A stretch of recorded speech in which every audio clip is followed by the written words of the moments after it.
دل کے اندر ایک محبت جاگ گئی. بیٹا معاف تو کر دوں گا لیکن دو شرطیں ہیں. پہلی شرط میرے باغ کی رکھوالی کرو, دوسری شرط پہلی کے پورا ہونے کے بعد بتاؤں گا. دیکھو واقعہ آپ نے سنا ہوگا, باغ کی رکھوالی کی جتنی سال کی شرط رکھی گئی, جب رکھوالی پوری ہو گئی تو کہا اب معاف کر دیجئے. بولے دوسری شرط رہ گئی ہے. کیا دوسری شرط ہے؟ کہا دوسری شرط یہ ہے کہ تم کو میری بیٹی سے نکاح کرنا پڑے گا. تو بولے پھر اس کے بعد معاف کر دو گے؟ کہا ہاں معاف کر دوں گا. کہا لیکن سنو میری بیٹی کے اندر کیا کیا خصوصیتیں ہیں وہ تو سن لو. میری بیٹی کانوں سے بہری ہے, ہاتھوں سے لنجی ہے, پیروں سے لنگڑی ہے, زبان سے گونگی ہے, آنکھوں سے اندھی ہے. اس کے ساتھ نکاح کرنا پڑے گا. ایسا ماڈل آج کے نوجوان کے سامنے رکھ دیا جائے تو کیا شادی کے لیے تیار ہوگا؟ صرف اتنا پتا چل جائے لڑکی چلتی ہے تو لنگڑا کے چلتی ہے تو رشتے سے منع کر دیتا ہے, میں لنگڑی کے ساتھ شادی کروں گا. یہ غوث اعظم کے والد ہیں, کہتے ہیں دنیا میں سزا برداشت کرنے کے لیے میں تیار ہوں, آخرت میں سزا برداشت نہیں کر پاؤں. جانتے ہیں پوری زندگی بٹھا کے کھلانا ہے ایسی لڑکی کو, کوئی خدمت کی امید نہیں, لیکن راضی ہو گئے. جب نکاح ہوا کمرے کے اندر گئے تو اندر بیٹھی دلہن اٹھ کے کھڑی ہو گئی, ان کو سلام کیا. جب سلام کیا تو فوراً واپس آ گئے. سوچنے لگے پیروں سے لنگڑی ہوتی تو کھڑی کیوں ہوتی, سوچنے لگے اگر زبان سے گونگی ہوتی تو سلام کیوں کرتی, آنکھوں سے اندھی ہوتی تو مجھے دیکھتی کیوں, ہاتھوں سے لنجی ہوتی تو بیٹھنے کا اشارہ کیوں کرتی. فوراً واپس آ کر کے بزرگ سے کہا, اے فرید پور والوں بہت غور سے سنیے گا, یہ علماء اپنی دعاؤں سے مجھے نوازیں گے. جب غوث اعظم کے والد نے کہا کون سے کمرے میں آپ نے مجھے بھیج دیا, جس کمرے میں میں گیا ہوں اس میں تو ایک صحیح و سالم عورت بیٹھی ہوئی ہے, جو باتیں آپ نے بتائی تھی اس میں نہیں پائی جاتی ہے. تب غوث اعظم کے نانا کی آنکھوں میں آنسو آئے, فرمایا بیٹا جس کمرے میں میں نے بھیجا ہے وہی تمہاری دلہن ہے, جس عورت کو تم دیکھ کے آئے ہو وہی تمہاری شریک حیات ہے, تمہاری لائف پارٹنر ہے. کہا لیکن وہ باتیں اس میں نہیں ہے. کہا وضاحت کر دیتا ہوں, مطلب میری باتوں کا سمجھو. میں نے کہا میری بیٹی کانوں سے بہری ہے, اس کا مطلب یہ ہے کہ آج تک میری بیٹی نے کوئی گندی بات اپنے کانوں سے نہیں سنی ہے. میں نے کہا میری بیٹی ہاتھوں سے لنجی ہے, آج تک کوئی حرام مال اپنے ہاتھ میں نہیں لیا ہے. میں نے کہا پیروں سے لنگڑی ہے, آج تک میری بیٹی میری مرضی کے بغیر قدم گھر سے باہر نہیں نکالی ہے. میں نے کہا میری بیٹی آنکھوں سے اندھی ہے, آج تک میری بیٹی نے کسی غیر محرم کو نہیں دیکھا ہے. میں نے کہا میری بیٹی زبان سے گونگی ہے, اس کا مطلب یہ ہے کہ آج تک میری بیٹی نے جھوٹ نہیں بولا ہے. اے فرید پور والوں, باپ اتنا نیک ہو جو ایک سیب کی خاطر کئی سال تک باغ کی رکھوالی کرے, اور ماں اتنی پرہیزگار ہو جو زندگی میں کبھی جھوٹ نہ بولے, تو اس کے شکم سے جو بچہ دنیا میں آیا ہے اسی بچے کو دنیا والے غوث اعظم کے نام سے جانتے ہیں.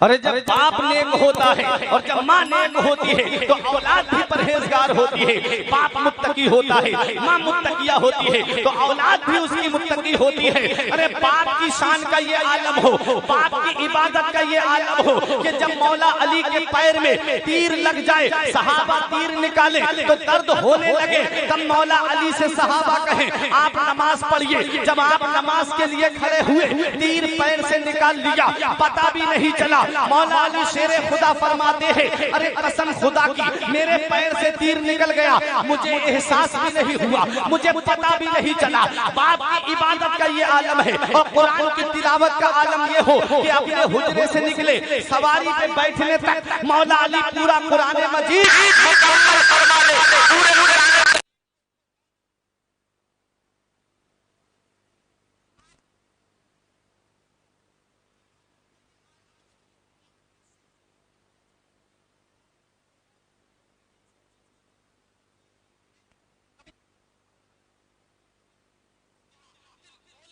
عبادت کرے جو صبح کو بھی قرآن پڑھے، جو شام کو بھی قرآن پڑھے، باپ بھی قرآن پڑھنے والا اور ماں بھی قرآن پڑھنے والی۔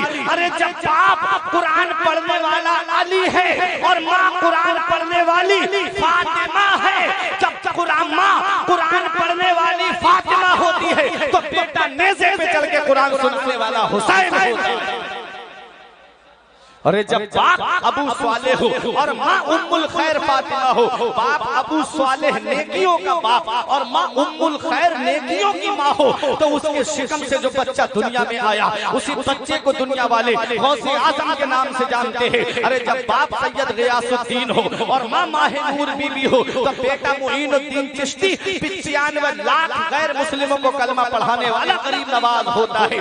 باپ نیک اور ماں نیک تو بیٹا فرید الدین گنج شکر ہوتا ہے۔ باپ متقی اور ماں متقیہ تو بیٹا علاء الدین علی احمد صابر ہوتا ہے۔ باپ کرسی پہ حکومت کی بیٹھ کر کے کبھی سجدے قضا نہ کرے، کبھی اللہ کی عبادت کو ترک نہ کرے، اور ماں قرآن پڑھے اور ماں قرآن پڑھ کر کے اور نماز پڑھ کر کے رب کی بارگاہ میں دعا کرے تو بیٹا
مسلمان کے نام کی نوکری نہیں، تعلیم ہوگی، ایجوکیشن ہوگا، شکشا ہوگی، تبھی تو نوکری ملے گی۔ تمہارے فرید پور میں کتنے لوگ ہیں جو جاب کرنے جاتے ہیں؟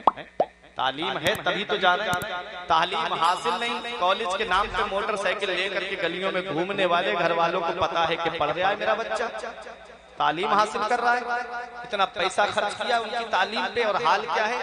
پوری زندگی باپ نے داؤ پہ لگا دی اس اولاد کی تعلیم کے لیے۔ اولاد نے کیا کیا؟ باپ کا سر شرم سے جھکا دیا۔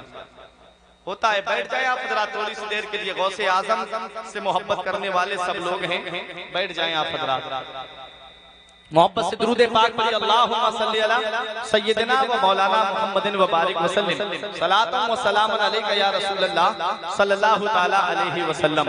کون غوث اعظم ہے؟ غوث اعظم بنتے کیسے ہیں؟ آپ ذرا یہ دیکھیے، ذہن میں رکھیں، جب باپ نیک ماں نیک تو اولاد بھی پرہیزگار، اولاد بھی متقی۔ آپ دیکھو غوث اعظم رضی اللہ تعالیٰ عنہ کی شان، غوث اعظم کا مقام و مرتبہ، جب باپ نیک ہے اور ماں نیک ہے تو بیٹا پہلے دن سے ہی روزہ رکھتا ہوا آیا ہے۔ باپ نماز پڑھنے والا، ماں اللہ کی عبادت کرنے والی، تو بیٹا پہلے ہی دن سے جو ہے رمضان شریف کے مہینے میں پیدا ہوئے تو پہلے دن سے ہی روزہ رکھتے ہوئے آئے۔ سبحان اللہ، یہ شان ہوتی ہے۔ ارے جب باپ سید غیاث الدین ہوتا ہے اور ماں ماہ نور بی بی ہوتی ہے تو بیٹا غریب نواز ہوتا ہے۔ باپ جب حکومت کی کرسی پہ بیٹھ کر کے کبھی سجدے قضا نہ کرے اور ماں کی شان یہ ہو کہ وہ اللہ کی عبادت کرے تو بیٹا تارک السلطنت مخدوم اشرف جہانگیر سمنانی کی چھوچتی ہوتا ہے۔ ہاں جب باپ اللہ کا ولی ہو اور ماں اللہ کی نیک بندی ہو تو بیٹا وارث پاک ہوتا ہے۔ اور آگے بڑھو. جب باپ اپنے وقت کا مفتی، اپنے وقت کا مصنف، جو مدرسے میں بیٹھ کے تدریس کا کام انجام دے، جو لوگوں کے سامنے آئے تو واعظ کا کام انجام دے، جو لوگوں کے سامنے کتابیں لکھ کر کے مذہب اسلام کی نشر و اشاعت کرے، جب باپ مفتی اور ماں اللہ کی نیک بندی جو رو رو کے بیٹے کے لیے دعائیں کرے، تو اس کے شکم سے جو بچہ پیدا ہوا تھا اسی بچے کو دنیا والوں نے اعلیٰ حضرت کے نام سے جانا تھا. ارے جب باپ اعلیٰ حضرت جیسا ہو اور ماں کی شان یہ ہو جو اللہ کی عبادت کرنے والی ہو، تو اس کے شکم سے جو بیٹا دنیا میں آیا اسی بیٹے کو دنیا والے حجت الاسلام حامد رضا خان کے نام سے جانتے ہیں، جو لاہور کی سرزمین سے گزرے چہرے سے رومال ہٹ جائے تو غیر مسلم دکان سے نکل کے آئے، قدموں پہ گر کے کہے کلمہ پڑھائیے اسلام میں داخل کر لیجئے. پوچھنے والے پوچھے کیا دیکھا تو نے ان کے چہرے میں، کیا دیکھا تو نے ان کے جمال میں؟ تب وہ غیر مسلم کہے ارے میں نے دیکھا کہ جب بریلی کے حامد رضا کے حسن کا یہ عالم ہے تو مدینے والے مصطفیٰ کے حسن کا عالم کیا ہوگا. ارے جب باپ اعلیٰ حضرت جیسا ہو اور ماں اللہ کی نیک بندی ہو تو بیٹا مفتی اعظم ہند ہوتا ہے. جو اسٹیشن پہ نماز پڑھے تو ڈرائیور ٹرین بڑھانا چاہے تو ٹرین اپنی جگہ سے نہ بڑھے. جب مفتی اعظم نماز پڑھ کے ٹرین میں قدم رکھے تو ٹرین آگے بڑھنے لگے. باپ جب نیک ہوتا ہے، ماں جب نیک ہوتی ہے تو اولاد بھی پرہیزگار ہوتی ہے. اب آپ کی محبت کا امتحان ہے. یہ علماء مجھے دعاؤں سے نوازیں گے. اب آپ کو دیکھتا ہوں میں جملہ سمجھتے ہو کہ نہیں سمجھتے ہو. جب باپ نیک اور ماں نیک تو اولاد بھی پرہیزگار ہوتی ہے. ارے جب باپ مفسر قرآن ہو، باپ وہ ہو جو قرآن کی تفسیر کرے تو لوگوں کا ایمان تازہ ہو جائے. اور ماں کی شان یہ ہو کہ جو اپنے زیور گروی رکھ کر کے منظر اسلام کے مدرسین کی تنخواہ ادا کر دے تو اس کے شکم سے جو بیٹا پیدا ہوتا ہے اسی بیٹے کو دنیا والے تاج الشریعہ کے نام سے جانتے ہیں.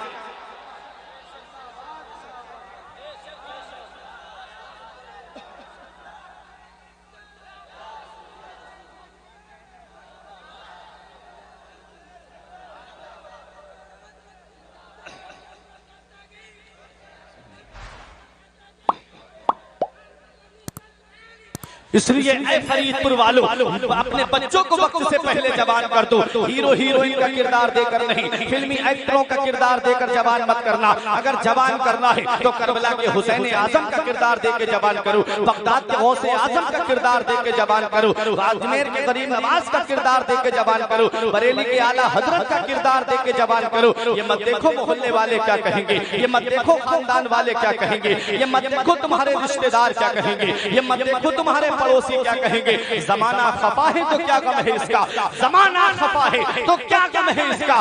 زمانے کو ٹھوکر لگائے چلا جا، زمانہ ہی دن تیرے ساتھ ہوگا، تو آقا کو اپنے منائے چلا جا. ہمیں اپنے نبی کو راضی کرنا ہے، ہمیں اپنے رسول کو راضی کرنا ہے. دنیا تو ویسے بھی کسی سے راضی نہیں، سب سے کوئی راضی نہیں. ہم کو اپنے رب کو راضی کرنا ہے، اپنے رسول کو راضی کرنا ہے. دیکھو غوث اعظم بنتے کیسے ہیں. باپ نیک ماں نیک تو بیٹا پہلے دن سے ہی روزہ رکھتا ہوا آیا. 18 سال تک غوث اعظم نے قصبہ جیلان کے قرب و جوار میں تعلیم حاصل کی. مدرسے سے آ رہے تھے، بیل کی پونچھ پکڑ لی، بیل گھوما، انسانی آواز میں بولا عبدالقادر اللہ نے تمہیں کھیلنے کے لیے پیدا نہیں کیا ہے، اللہ نے تمہیں کسی اور کام کے لیے پیدا کیا ہے. گھر پہ آئے، مکان کی چھت پہ چڑھے. شیخ عبدالحق محدث بھی لکھتے ہیں جیسے ہی مکان کی چھت پہ چڑھے اللہ نے پردے ہٹا دیے. آپ قصبہ جیلان میں کھڑے ہو کر کے میدان عرفات کو صاف دیکھ رہے تھے. یہ غوث اعظم کی شان ہے. نیچے اتر کے آئے، امی اب اجازت دے دو، اب میں مزید حصول علم کے لیے بغداد جانا چاہتا ہوں. وہ ماں جس کی عمر 80 سال کے قریب ہو گئی ہے. 80 سال کی عمر جب ماں کی ہو جائے تو سوچو ماں باپ جب 80 سال کی عمر کو پہنچ جائیں تو انہیں اولاد کے کتنے سہارے کی ضرورت ہوتی ہے، انہیں اولاد کے کتنے سہارے کی سپورٹ کی ضرورت پڑتی ہے. 80 سال کے جن کے ماں باپ ہو گئے ہیں وہ جانتے ہیں. ارے جن کے ماں باپ 50 سے اوپر پہنچ جائیں تو کمزوری کا کیسا عالم ہوتا ہے، کتنی اولاد کی سپورٹ کی ضرورت پڑتی ہے. میں آپ سے پوچھنا چاہتا ہوں کہ آج کی اولاد اپنے ماں باپ کو سپورٹ کرتی ہے؟ اللہ ماشاءاللہ جو ہیں فرما بردار وہ اپنے ماں باپ کی خدمت کرتے ہیں. لیکن آؤ ذرا دیکھو یہ غوث اعظم کی والدہ ہیں، 80 سال کے قریب عمر ہو گئی. کہتی ہیں میرے لال تو علم حاصل کرنے جانا چاہتا ہے جا میرے لال میں تجھے روکوں گی نہیں، کوئی اور کام کے لیے اجازت مانگتا تو نہیں دیتی، تو علم حاصل کرنے کی اجازت مانگ رہا ہے اس لیے میں تجھے روکوں گی بھی نہیں۔ یہ غوث اعظم کی والدہ ہے جنہوں نے قیامت تک عورتوں کو ایک پیغام دے دیا کہ اپنے سینے پہ اولاد کی جدائی کا پتھر برداشت کر لینا، لیکن اولاد کو ان پڑھ مت رکھنا، اسے جاہل مت رکھنا،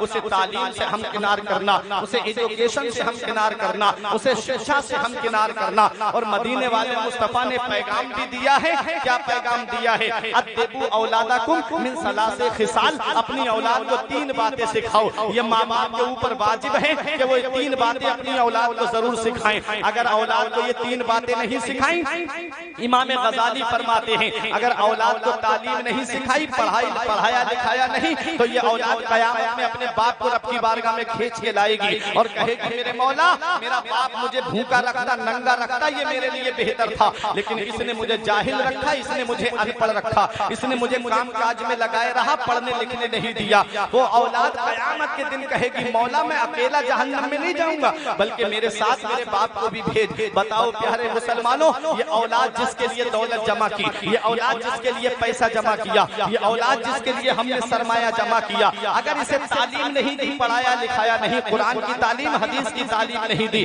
تو یہ اولاد ہمارے جہنم میں جانے کا ذریعہ بن جائے گی۔ مدینے والے مصطفیٰ فرماتے ہیں ادبوا اولادکم من ثلاث خصال، اپنی اولاد کو 3 باتیں سکھاؤ۔ سب سے پہلی بات حب نبیکم، اپنے نبی کی محبت ان کو سکھاؤ، اپنے نبی کی محبت ان کو سکھاؤ۔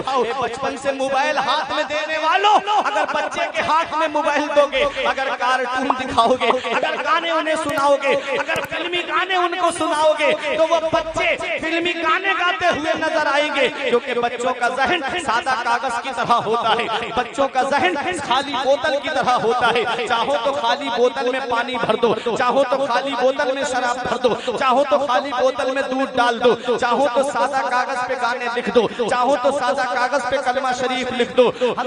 بچوں کا ذہن سادہ کاغذ کی طرح ہوتا ہے، اگر انہیں کلمہ شریف سکھاؤ گے تو وہ کلمہ پڑھتے ہوئے نظر آئیں گے، اگر انہیں گانے سکھاؤ گے تو وہ گانے گاتے ہوئے نظر آئیں گے۔ آقا فرماتے ہیں اے امتی، جب تو اپنی اولاد کو تعلیم دے تو سب سے پہلے یہ کرنا کہ اس کے دل میں میری محبت کو ڈال دینا، اس کے دل میں میرے پیار کو ڈال دینا۔ اور نبی سے محبت کا طریقہ کیا ہے؟ نبی کی محبت دل میں کیسے آئے گی؟ نبی کی محبت کا سب سے بہتر ذریعہ نبی پہ بار بار درود شریف پڑھنا ہے، نبی پہ بار بار درود شریف پڑھنا ہے، اور کسی اچھی آواز والے سے نبی کی نعتیں سننا ہے، تب دل میں نبی کی محبت جاگے گی۔ دوسری بات آقا فرماتے ہیں وَحُبِّ اہل بیتی، اور میرے گھر والوں کی محبت ان کے دل میں ڈال دو، میرے اہل بیت کی محبت ان کے دل میں ڈال دو۔ تیسری بات جو نبی نے فرمائی اس پر عمل کرنا، میرے آقا فرماتے ہیں وَقِرَاءَةِ الْقُرْآنِ، اور اپنی اولاد کو قرآن کی تعلیم دلانا، اپنی اولاد کو قرآن کی تعلیم دلاؤ۔ کیا آج ہم اولاد کو قرآن کی تعلیم دلا رہے ہیں؟ ہم نے سوچا بچہ سمجھدار ہے، ہونہار ہے، اسکول بھیجوں گا، کوئی کہتا ہے انجینئر بناؤں گا، کوئی کہتا ہے ماسٹر بناؤں گا، کوئی کہتا ہے پروفیسر بناؤں گا، کوئی کہتا ہے میں اس کو اعلیٰ ڈگریاں حاصل کراؤں گا، کوئی یہ نہیں کہتا کہ میں اسے عالم بناؤں گا، اسے حافظ بناؤں گا۔ کیوں؟ اس لیے کہ بیٹا عالم بن گیا، حافظ بن گیا تو وہ کیا کرے گا؟ 5-6 ہزار روپے کی تنخواہ ملے گی نا اس کو، 5-6 ہزار روپے کی تنخواہ میں کیا کام کرے گا؟ کیا اس کے 5-6 ہزار روپے کی تنخواہ میں کیسے گھر کا خرچ چلے گا؟ ہاں میں مانتا ہوں میری قوم نے آج اگر میں ان سے کہوں کہ آپ اپنے بچے کو میرے یہاں دکان پہ بھیج دیجئے نوکری کے لیے، تو آپ کہو گے مولانا صاحب کم سے کم 15,000 تو سیلری ہونی چاہیے تاکہ وہ اپنے گھر کے خرچے بھی تو ہیں اور بھی دیگر اخراجات ہیں، مہنگائی بہت زیادہ بڑھ گئی ہے۔ آپ اپنے بچوں کے لیے کہتے ہو اگر بیٹا پرائیویٹ جاب کرنے جائے تو کہتے ہو کہ 25,000 سیلری ہونی چاہیے، اگر بیٹا اور جاب کرنے جا رہا ہے تو کہتے ہو کہ 50,000 سے کم سیلری کیا ہو۔ یہ آج ہماری سوچ بن گئی ہے کہ آج ہم اپنی اولاد کے لیے تعلیم، اپنی اولاد کی جاب کے لیے سوچیں تو سوچتے ہیں 15,000 20,000 25,000 50,000 سیلری ہونی چاہیے۔ اور مسجد کا امام کبھی اس کے اوپر آپ نے غور کیا؟ مدرسے میں پڑھانے والا مدرس کبھی اس کے اوپر آپ نے غور کیا؟ کیا اس کے بیوی بچے نہیں ہیں؟ کیا اس کے ماں باپ نہیں ہیں؟ کیا اس کے اخراجات نہیں ہیں؟ کیا اس کے بچے جو ہے کھانا نہیں کھاتے؟ کیا اس کے گھر کے اندر کوئی خرچہ نہیں ہوتا؟ کیا اس کے گھر کا لائٹ بل نہیں جاتا؟ کیا اس کے گھر میں کوئی خرچہ نہیں ہے، خود کے اوپر معاملہ آیا تو تنخواہ 25,000 ہونی چاہیے۔ اگر کوئی مقتدی محبت کرنے والا اس نے یہ کہہ دیا امام صاحب کی 5,000 تنخواہ ہے، 6,000 تنخواہ ہونی چاہیے، تو لوگوں کے پیٹ میں درد اٹھنے لگتا ہے۔ جمعے میں 10-12 مقتدی ایسے کھڑے ہو جاتے ہیں، کیا ضرورت تھی 1,000 بڑھانے کی؟ صحیح تو چل رہا تھا 5,000 میں، ارے 4,000 میں ان سے اچھا امام ہم لا کر کے رکھ دیں گے۔ یہ سوچیں آج ہماری بن گئی ہے، اسی لیے آج امیروں کے بچے مدرسے میں پڑھتے ہوئے آپ کو نہیں ملیں گے، امیروں کے بچے دینی تعلیم حاصل کرتے آپ کو نہیں ملیں گے، اگر غریبوں کے بچے آپ کو مدرسے میں ملیں گے۔ لیکن اللہ کے قرآن کی شان دیکھو تو کتنا بھی اپنے ذہن کے اندر یہ بٹھا لو کہ بیٹا عالم بن گیا، بیٹا حافظ بن گیا تو اس کے گھر کے خرچے پورے نہیں ہوں گے، یہ صرف تمہاری سوچ ہے۔ میں نے اپنی آنکھوں سے 50,000 کی تنخواہ پانے والے کو پریشان دیکھا ہے، اور 5,000 کی تنخواہ پہ گزر بسر کرنے والا امام عشاء کی نماز سکون سے پڑھاتا ہے اور پوری رات آرام سے سوتا ہے، اور فجر میں اٹھ کر کے اللہ کا ذکر کرتا ہے۔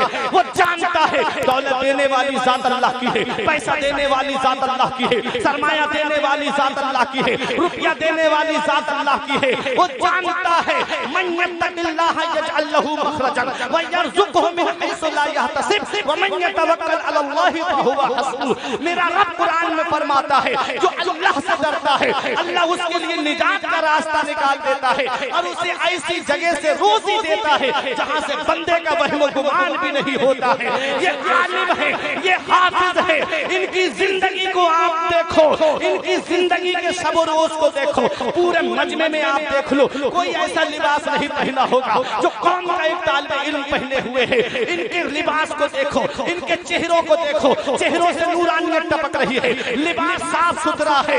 کیا سمجھتے ہو جس کے سینے میں قرآن آ جاتا ہے سب سے بڑی دولت قرآن کی تعلیم ہے؟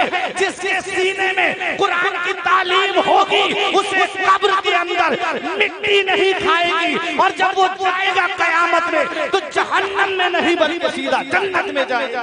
نعرہ تکبیر، نعرہ رسالت، نعرہ غوثیت، مسلک اعلی حضرت اسلام نگر گھوٹیا۔ عشق محبت، عشق محبت، عشق محبت، عشق محبت، نعرہ تکبیر۔ وہ رازق ہے غذا کیڑوں کو دیتا ہے وہ پتھر میں، وہ رازق ہے غذا کیڑوں کو دیتا ہے وہ پتھر میں، بھٹکتا پھرتا ہے انسان کے روزی کے چکر میں، اڑانے بھر ہواؤں میں یا لگا گوتے سمندر میں، ملے گا بس وہی جتنا کہ لکھا ہے مقدر۔ بار میں پارے میں رب نے فرمایا وما من دابۃ فی الارض الا علی اللہ رزقها۔ زمین میں رنگنے والی کوئی چیز ایسی نہیں ہے جس کا رزق جو ہے وہ اللہ کے ذمہ کرم پہ نہ ہو، سب کو روزی میرا رب دیتا ہے، تو علماء کو بھی حفاظ کو بھی روزی میرا رب دیتا ہے۔ کسی امام کو آپ نے بھوک کی وجہ سے خودکشی کرتے ہوئے نہیں دیکھا ہوگا، اور ہم نے بڑی بڑی تنخواہیں پانے والوں کو سوسائڈ کرتے ہوئے دیکھا ہے۔ کیوں؟ کیونکہ جس کے سینے میں قرآن ہوتا ہے وہ غریب نہیں ہوتا ہے، وہ سب سے امیر ہوتا ہے۔ اسی لیے غوث اعظم کی والدہ نے اپنے بیٹے کو قرآن کی تعلیم دی، پہلے قرآن کی تعلیم، اور جب پڑھنے گئے تو پہلے دن ہی 17 پارے اپنے استاذ کو سنا دیا۔ یہ شان ہے۔ اور جب قصبہ جیلان سے اور علم حاصل کرنے بغداد جانا چاہ رہے تھے، اب میں آپ کے 5 سے 10 منٹ اور لوں گا، بہت اہم پیغام دے دوں پھر اپنی جگہ بیٹھ جاؤں۔ دیکھو جب بغداد جانا چاہ رہے تھے ماں سے کہا امی اب اجازت دے دو اور علم حاصل کرنے جانا چاہتا ہوں۔ ماں نے اپنے بیٹے سے کہا میرے لال تو کوئی اور کام کے لیے اجازت مانگتا تو نہیں دیتی، تو نے اجازت مانگی ہے تو نانا مصطفیٰ کے دین کو حاصل کرنے کی، شریعت کو حاصل کرنے کی، اس لیے جا میرے لال میں تجھے روکوں گی نہیں۔ ماں نے یہ نہیں کہا میرے لال تو ماں کی قربانیاں بھول گیا، ماں نے یہ نہیں کہا میرے لال تو ماں کے احسانات بھول گیا، ماں نے یہ نہیں کہا میرے لال تو ماں کی پریشانیاں بھول گیا۔ میں نے کتنی تیرے لیے پریشانیاں اٹھائی ہیں، میں نے کتنی تیرے لیے دقتیں اٹھائی ہیں۔ یہ غوث اعظم کی والدہ ہیں، یہ نہیں کہتی میرے لال میں تیرے خاطر کتنا پریشان نہیں ہوں۔ نہیں نہیں، ماں کے 3 احسان ایسے ہیں، مدینے والے مصطفیٰ نے فرمایا ہے کہ اولاد پوری زندگی ماں کی خدمت کرے